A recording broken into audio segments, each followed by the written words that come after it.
Welcome to day 11. Yes, can you believe that? We only have a few more days left.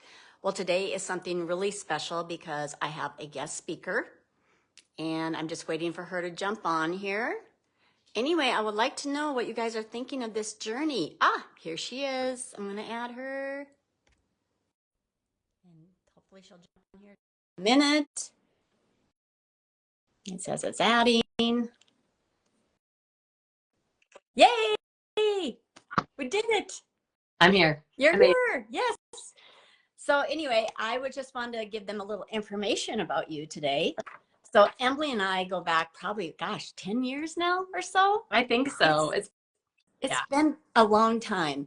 Anyway, we met through our network marketing business that we both still have. And we've done many retreats together, many events together, and it's just been a blast. And she is a wife and a mama to this incredible little boy. He is so witty and he is so polite because Emily, being raised in the South in Georgia, has taught her little boy to say, call you ma'am. And I adore that. I just love it. It's so incredible. But Emily wears so many hats and she's going to tell you all about that today. And she's got a special thing coming up. I just saw your live a few minutes ago on that, and you can feel free to mention that too, because that's very exciting. But Emily has been my Instagram coach now for a little over a year, I believe. Yeah. Somewhere in there. Yeah. And has helped me so much to grow and get the confidence to come on here live like we're doing right now. So, friend, take it away and tell me what you do for yourself to keep your self-love going. All right. We could be here a while, but I love it. Hello, Melanie. Great. So what do I do for self-care for myself? There's a lot of answers to that. And what I'll start by saying is my answers have all been cultivated over time. So there's nothing I'm going to share that happened overnight. So I hope that you are like give yourself grace in the process of figuring out how to cultivate practices that work for you. Basically. So I'll start by saying when I was little, we were a very active family. I'm the oldest of 3 kids. My dad played college baseball and basketball. So like we all played sports, and I had a very active childhood. I grew up on, 10 acres in the woods in the North Georgia mountains. Just trying to organize myself here, and super active. And then I started college and I was no longer playing basketball. I was not moving my body. And then I was drinking a lot, started cigarettes, all the things, right? So after that first semester of college, I felt like literal shit, physically, mentally, emotionally, like in all the ways, for a variety of reasons. But one of the big ones was I wasn't moving my body anymore. Yeah. So it was like my first reality that physical movement is imperative for my overall health, not just my physical health, but my mental health. Mm-hmm. And, like looking back now, the realization is I probably should have been on like some anxiety medication in high school and college, but, high performing oldest child. So everyone just thought that there was no, but, so I started going to the gym. So I started off college at this small college in North Georgia, a small Christian college. They had a tiny little gym because it was before most colleges or even towns had like, a lot of different facilities that you could choose from. And I was very embarrassed of my body. I had gained like 40 pounds in my first semester. And so I started going with a girlfriend. So I had a girlfriend that I'd gone to high school, elementary, middle, high school with, who also went to college with me. And I was like, Katie, will you start going to the gym with me at 5:30 in the morning? Because I want to go before anyone's there. I don't want anybody to see me working out. And I had a really good foundational understanding of fitness and what to do in the weight room from playing high school basketball and having that coaching. So that's what we started doing. We started going to the gym at 5:30 in the morning, 5 days a week. And I lost about 30 pounds that second semester, which is like essentially what I had gained in the first semester. But what really I walked away with from that was early morning exercise sets my brain in the right trajectory and makes my body feel its best for the whole day. Because then on the weekends, I wasn't working out. I was still partying. And I was like, I kind of feel like shit on the weekends. So I was 18 when I'm 41 now. So I was 18 and I have cultivated that self-love practice. Then I still exercise every morning and it's always different. I'm not, I also I ended up going to school for sports medicine, public health. So I also now have this educational background in that realm. But the point I want to offer to you is it doesn't look the same every day. Some days I'm doing a really hard workout. Like this morning, I met with a personal training client. We did a hard as shit lifting workout for an hour. Tomorrow, I'll probably do a 20-minute light recovery bike ride and yoga. So every day is different. And it's taken time to figure out what works for me. But it doesn't have to take you, whatever 18 to 41 is. It doesn't have to take you 20 plus years. You can start a little at a time. Figure out. It's really important to me to say to women specifically, find movement that you love to do, that you enjoy. Exercise is not a punishment. It is a way to take care of yourself. And you should find ways to do that you enjoy doing. So finding movement that you like to do. Not everybody likes, I have a Peloton bike right there. Not everybody likes that. Not everybody wants to do that. You don't have to do that. You don't have to buy a Peloton bike. Find what works for you. So that's first. Yeah. And like we live in Montana. So of course we have all this outdoor activity that we can do. And for me, I love walking. I love hiking. I love snowshoeing in the wintertime. I'm not a skier anymore, but I mean, just getting out and moving. But my daily routine is getting up the minute I get out of bed and after I brush my teeth, I put on my workout clothes and I go do yoga. And then I start lifting weights because I'm at that age. It's really important. Even they're just little hand weights, I mean, I'm doing it. So I'm spending about an hour just doing that in the morning. And you're so right. Your mindset totally changes. Totally changes. Because on the weekend, I usually don't work out. I give myself a break. And then it's like, oh, I kind of miss that. It's true. And I'll say another big piece of this for me is, Tracy mentioned I have an almost 7-year-old little boy. Really important to me that he understands, and for women specifically, the women in his life, that we don't have to give up of ourselves to take care of others, that we must take care of ourselves first. So he knows, because I've made sure my language is very intentional with him, that mommy doesn't work out because she has to or because she's punishing herself. I'm never like, oh, I ate too much last night or I feel yucky in my clothes.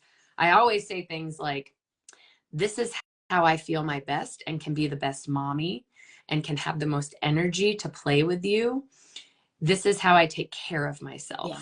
I'm very intentional with that because we have to pass those mentalities and self-love practices to the little people around us, whether you have children or not, right?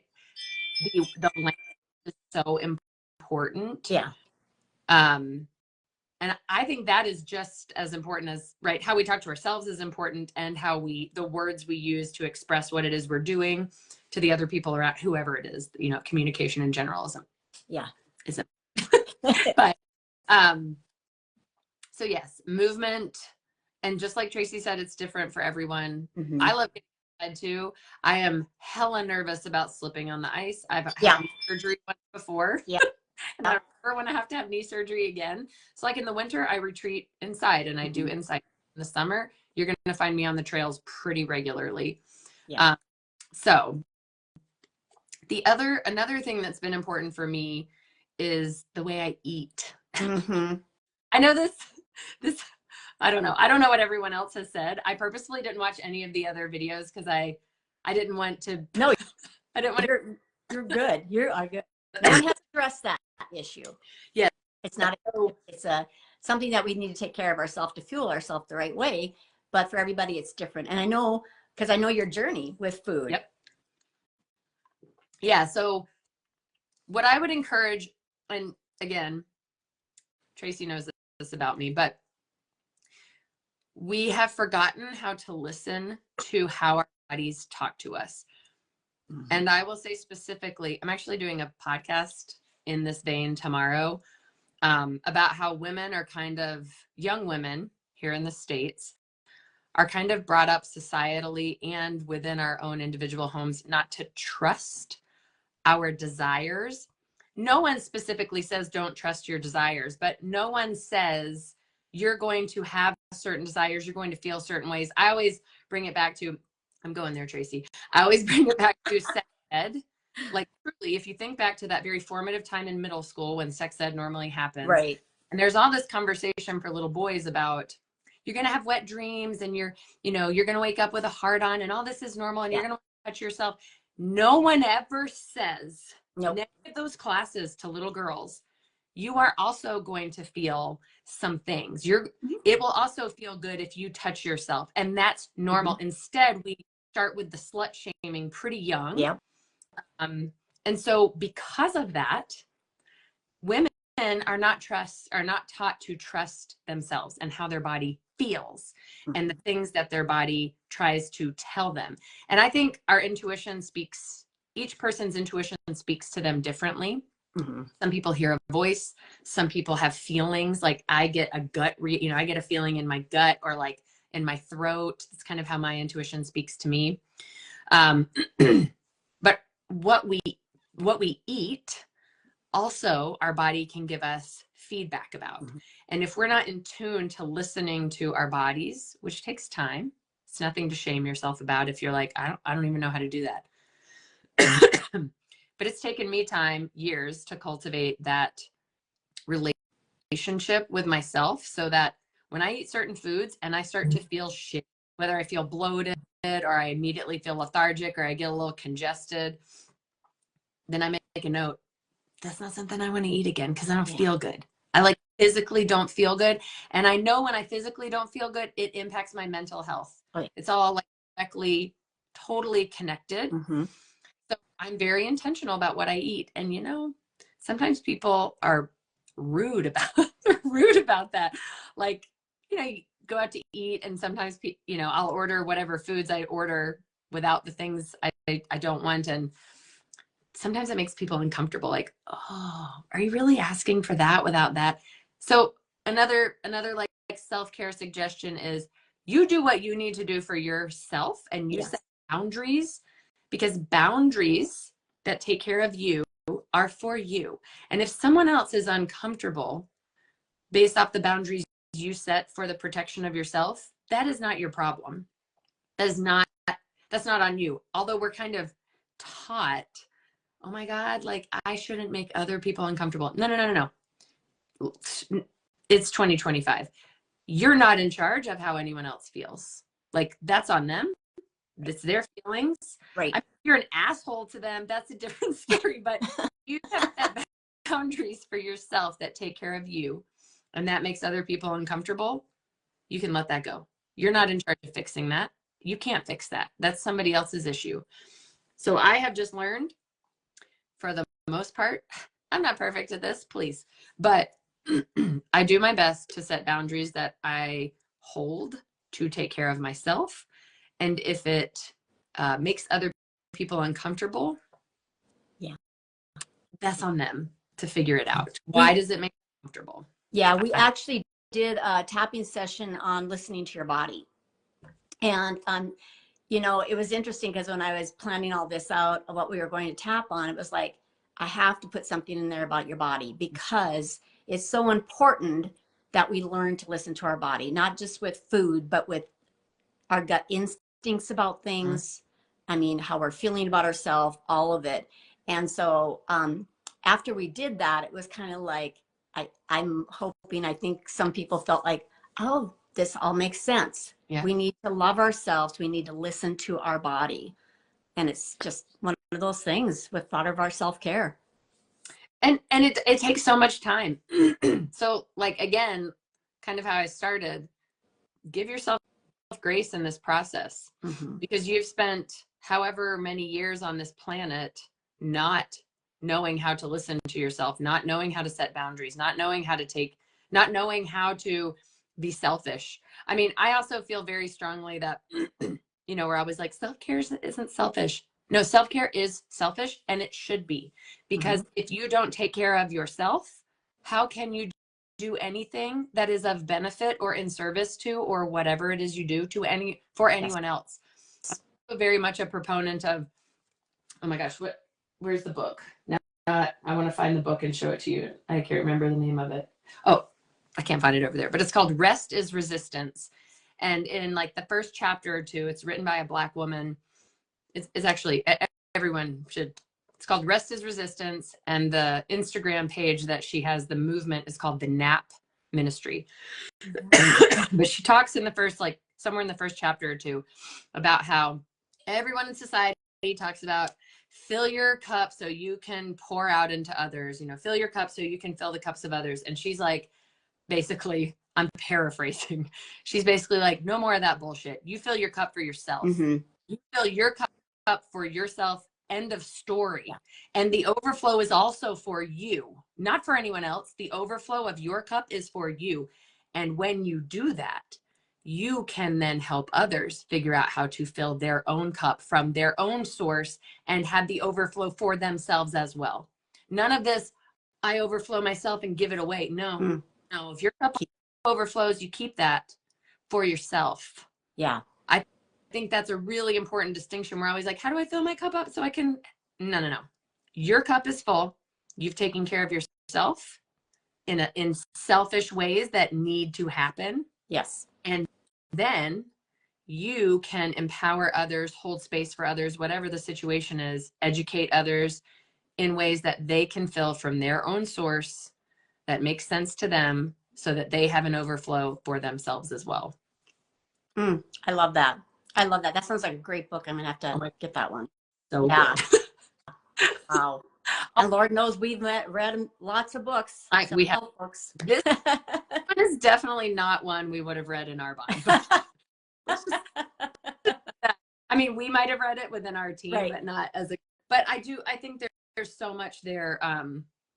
Honestly, I think that whole book and everything that this woman, Patricia, talks about on her Instagram page, the Nap Ministry, really falls in line with what you're doing here and what the conversation is, that your value, your worth is not connected to your productivity. And again, as women specifically, that's kind of what we're taught. We are worthy when we do, when we produce XYZ, when we have done all the chores at the house, everything at work, everything for the kids, everything for our aging parents, everything for everyone else.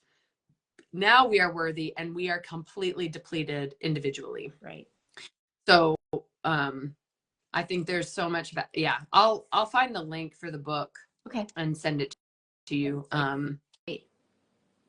Yeah, okay. What else should I I want you to tell us a little bit about what you actually do. Oh yes. Okay. Yes, what you do for a living, or however you want to phrase it nowadays. Yeah. So I've made quite a few transitions. You have.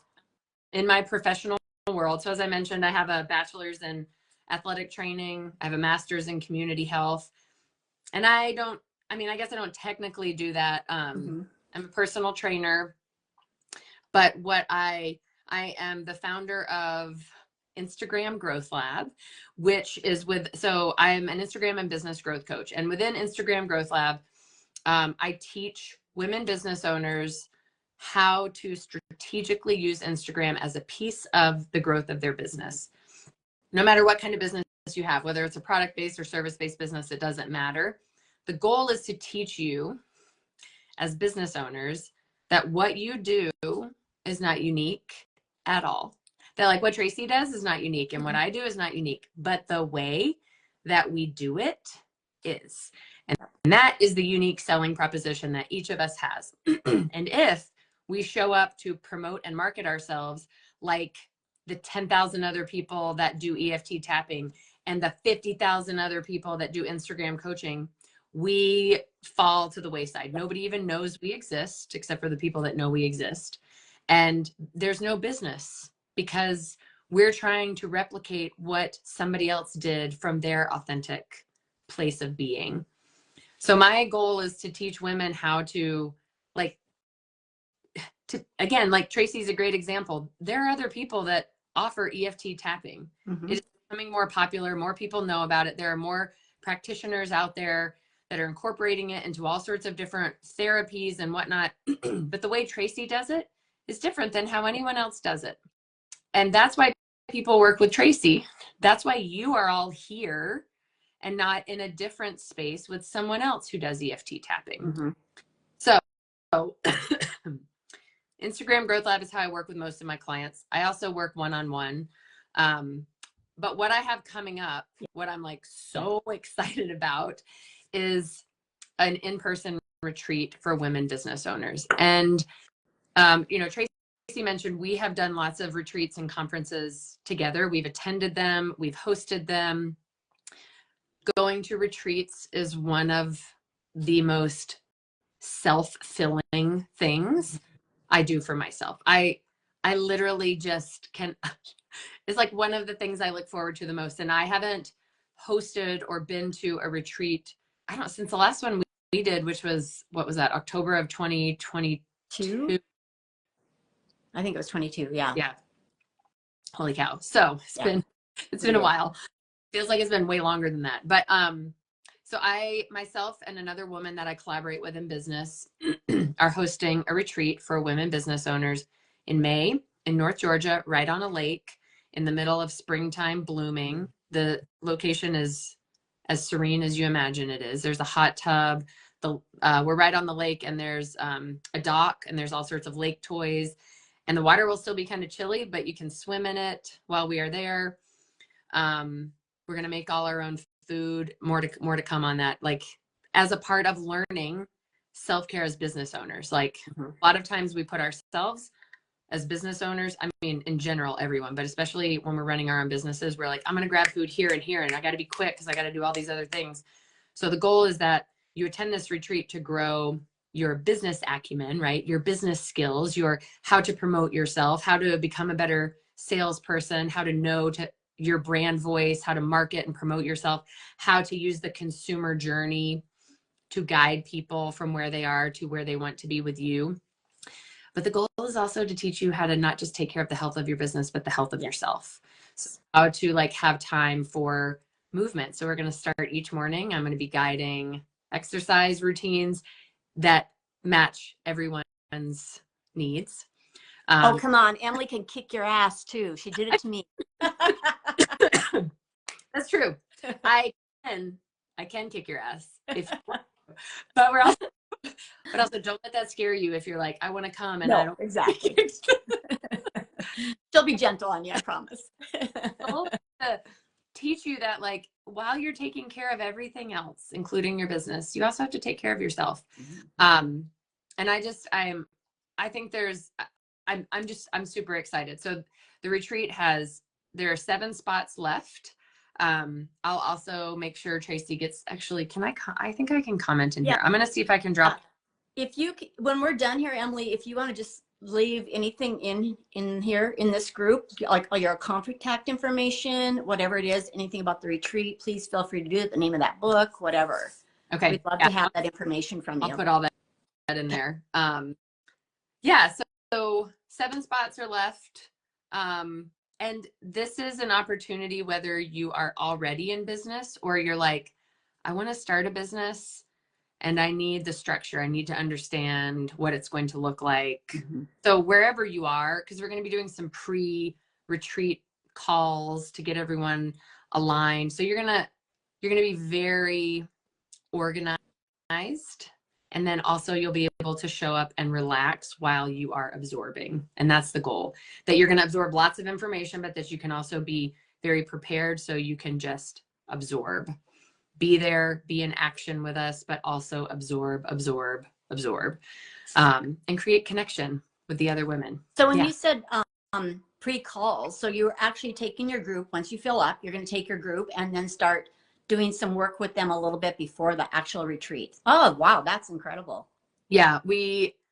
I feel like that's imperative to make sure that way everybody kind of gets to know each other a little bit ahead of time. But then there's also some work that you can do before you come so that when you arrive, everyone is kind of at the same place with the pre-work that we're going to give you, so that you can arrive ready to go into the things that we're going to teach you and implement them. We're also incorporating implementation while we're there. So it's not like we're just going to talk the whole time and make you sit and listen. We're also, it'll be like, blah, blah, blah, blah, blah. Here's all the things. Now we're going to implement. Now we're going to sit down and do this, and you're going to try it. And,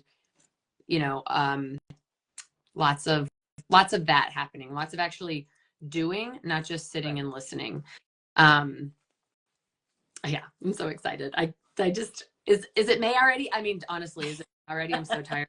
So tired of winter. I'm like so ready for winter to be over. Well, you were just in Georgia like a week ago. And I know. in 70-degree weather. And now I had 17 below at my house this morning. So yeah. Negative 20 here at my house. So yeah, no. Yeah, like a 90-degree difference from where I was this time last week. Oh, well, Emily, I'm going to thank you so much, so much for joining us today and sharing what you do for yourself, for your self-love. It's just so important that we keep doing that for ourselves. I mean, I really appreciate that you asked me and that I could share, because I think it's the little things, right? So I hope that you're here watching, that you walk away remembering it's the little things that add up to big impact. And a lot of times I think we feel like we need to do huge things in order for it to matter. But the little things, the little steps that we take, that's the big difference over time. Yep. Yeah. Absolutely. Absolutely. Well, thank you, my friend. Thank you. Love you. Stay friend. warm. Jesus. Bye. Thanks, Tracy.